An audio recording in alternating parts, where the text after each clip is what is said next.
Maka hari ini kita menyuarakan pada Jepang ini, Dainippon ini untuk tidak membuang sampahnya ke Indonesia.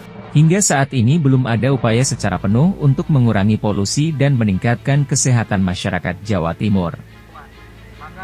Padahal sebanyak 24 jenis sampah dari luar negeri dilarang memasuki Indonesia melalui pintu gerbang pelabuhan Tanjung Perak. Mewakili bumi Jawa Timur, meminta Nippon untuk tidak membuang sampahnya ke Jawa Timur. Setuju? Setuju!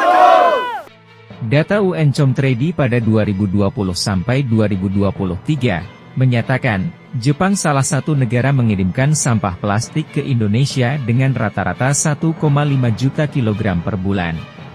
Jadi si plastik itu kan dari resin minyak bumi, kemudian ditambahkan lebih dari 13.000 senyawa racun plastik yang ditambahkan di plastik itu.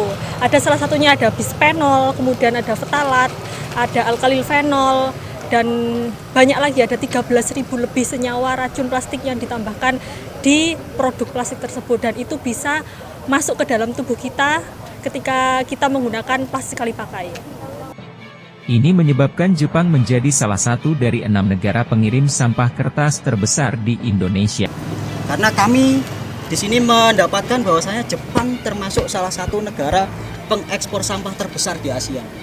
Selain itu, data statistik mengungkapkan Jepang telah mengirimkan 12,46 juta kilogram sampah plastik sepanjang tahun 2023.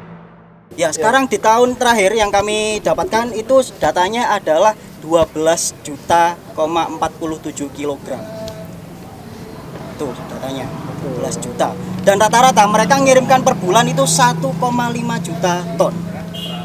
Jumlah ini dinilai mengalami peningkatan dari tahun sebelumnya yang hanya berjumlah 10,67 juta kilogram sampah plastik.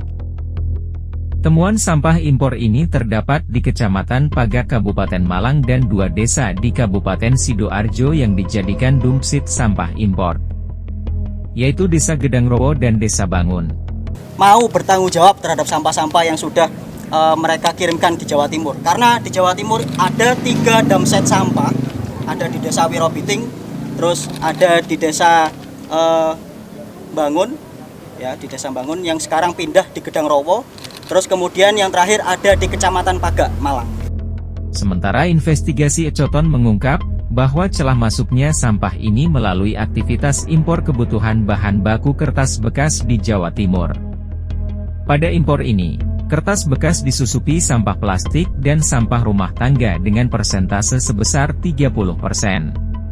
Permintaan dari pabrik kertas.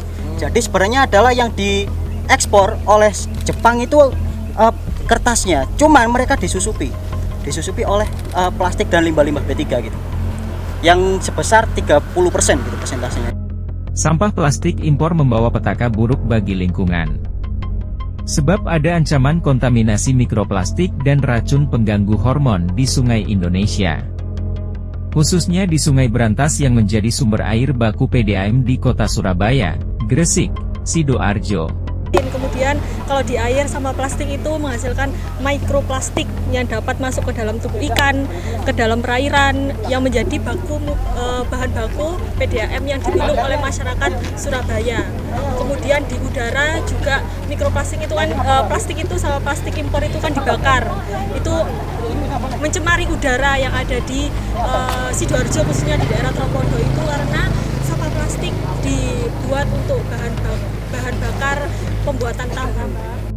Pengiriman sampah plastik ke negara-negara berkembang seperti Indonesia tidak hanya merupakan tindakan tidak etis, tetapi juga menciptakan dampak serius bagi ekosistem sungai dan kesehatan. Dampak kesehatannya banyak karena dioksin itu sebagai pemicu kanker. Kemudian si mikroplastik juga mengganggu hormon. Ketika hormon sudah diganggu, maka metabolisme juga akan terganggu.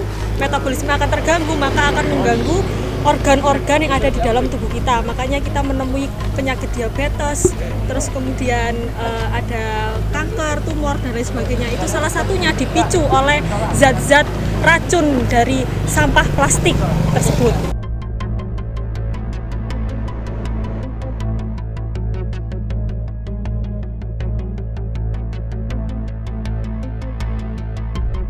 Sebenarnya kegiatan impor limbah tidak sepenuhnya salah, asalkan yang diimpor adalah limbah non-B3. Aturan ini tertuang dalam Peraturan Menteri Perdagangan Nomor 31 Tahun 2016 tentang ketentuan impor limbah non-bahan beracun berbahaya. Dalam aturan itu disebutkan bahwa limbah non-B3 yang dapat diimpor hanya berupa sisa, reja dan scrap. Lebih lanjut, limbah non-B3 yang dimaksud juga tidak terkontaminasi limbah B3 atau limbah lainnya yang tidak diatur dalam Permendak Nomor 31 Tahun 2016. Importir juga harus mengantongi persetujuan impor disertai lampiran surveyor agar dapat mengimpor sampah. Sangat sulit sekali, makanya yang lebih mudah memang kita harus mengurangi penggunaan plastik sekali pakai dari kita sendiri, dari sumbernya. Tapi kali ini beda ya, ini plastiknya dari Plastik impor negara. dari negara. Ya harusnya ada penegakan hukum yang lebih kuat ya terkait pelarangan impor sampah plastik ini. Adapun alasan impor sampah tak terlepas pada kebutuhan bahan baku industri. Salah satu yang membutuhkannya adalah industri kertas. Industri ini memakai sampah kertas untuk kemudian diolah menjadi kertas baru. Pecoton mencatat setidaknya ada 12 pabrik kertas di Jawa Timur yang menggunakan bahan baku kertas bekas impor. Jenis sampah kertas scrap yang diduga menjadi jenis sampah yang disusupi sampah plastik karena merupakan jenis sampah campuran. Peminat sampah impor juga meningkat pada 2018 lalu. Data dari hasil analisis data Badan Pusat Statistik 2019, terlihat peningkatan impor sampah kertas yang masuk ke Jawa Timur sebesar 35% pada 2018 lebih banyak dibandingkan tahun 2017. Impor sampah kertas pada tahun 2018 mencapai 738.665 ton. Dari sampah-sampah yang mereka kirimkan, plastiknya itu dibuang ke desa-desa yang ada di sekitar pabrik kertas gitu ya. Di desa-desa sekitar pabrik kertas, kemudian pabrik kertas itu juga melakukan upaya pencucian sampah-sampahnya itu, yang kemudian airnya dibuang ke Sungai Brantas. Nah, kemudian yang di damset itu ada yang dibakar juga. Nah, jadi pembakarannya itu menghasilkan gas dioksin. Itu juga meracuni masyarakat kita.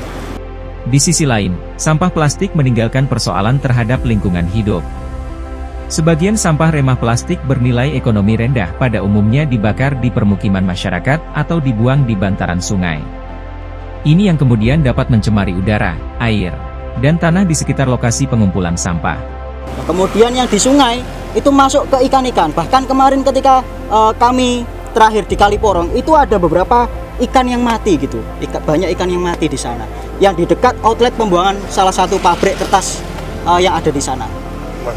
Pada Februari 2019, Pecoton menemukan pula serpihan mikroplastik berbentuk fiber, fragmen, dan lembaran pada buangan limbah cair dari 12 industri kertas.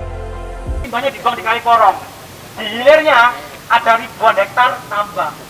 Jadi tambak-tambak yang ada udangnya, ada nilainya, ada bandengnya, itu terkontaminasi oleh sampah, oleh limbah yang dibuang pabrik ini di daerah Moro. Maka sangat wajar jika puluhan aktivis lingkungan dari Jawa Timur melakukan aksi protes di depan Konsulat Jenderal Jepang di Surabaya awal bulan April 2024. Alasannya, pemerintah Jepang ikut menyumbang sampah ekspor ke Indonesia. Sampah tersebut dibuang ke negara kita, salah satunya di Indonesia. Apakah kalian setuju? Apakah kalian rela negara kita dibuangi sampah oleh Jepang? Rela balinya? Para aktivis tersebut membawa bukti sampah plastik impor dari Jepang. Aksi di depan pintu gerbang sebagai bentuk protes atas masuknya sampah Jepang di Indonesia. Plastik, tapi kalian tidak punya etika. Kalian kurang ajar, buang sampah ke negara kami, buang kotoran ke negara. Jepang dinilai menjadi negara eksportir sampah plastik terbesar kedua di dunia setelah Jerman. Masuknya sampah plastik ini melalui modus impor bahan baku kertas. Aktivis mendesak pemerintah Jepang untuk menghentikan pengiriman sampah plastik ke Indonesia. Mohon maaf, yang tidak benar juga karena mereka membuang sampahnya ke tetangganya. Jadi di Jepang itu sampahnya dipilah sampai 26 jenis, tapi itu dibuang, tidak diolah di negeri sendiri, dibuang ke negara.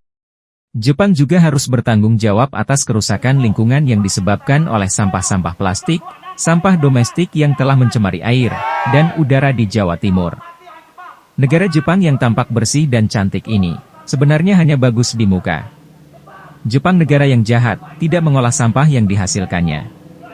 Mereka hanya pintar memilah sampah organik dan daur ulang. Untuk sampah UN organik tidak diproduksi sendiri dengan daur ulang karena berbahaya. Maka mereka memilih mengirim ke luar negeri dengan dalih ekspor bahan baku kertas dan plastik serta logam. Kita menghargai Jepang, ya Jepang juga harus menghargai Indonesia. Jepang sudah tinggal di Surabaya, di Indonesia. Masa kok nggak menghargai kita, menghargai masyarakat Indonesia, malah membuang sampah-sampah mereka ke Indonesia, ke negara berkembang. Jepang sebagai negara maju harus memiliki tanggung jawab moral untuk memperlakukan sampahnya secara beradab dan menghormati hak asasi manusia. Sebab masyarakat Jawa Timur juga butuh akses air bersih dan sehat bebas dari mikroplastik. Puluhan aktivis itu lalu menyerahkan surat desakan kepada pemerintah Jepang melalui Konjen Jepang di Surabaya. Ini data kami terkait sampah impor Jepang yang kami temukan di Sungai Brantas, khususnya di Jawa Timur. Kami ingin mereka buat orang Jepang, bukan buat sampean gitu. Jadi kami ingin mengirimkan surat ini buat perwakilan konsulat jenderal Jepang, gitu ya. Karena supaya mereka tahu, supaya mereka itu mau bertanggung jawab terhadap sampah yang sudah mereka kirimkan di Jawa Timur.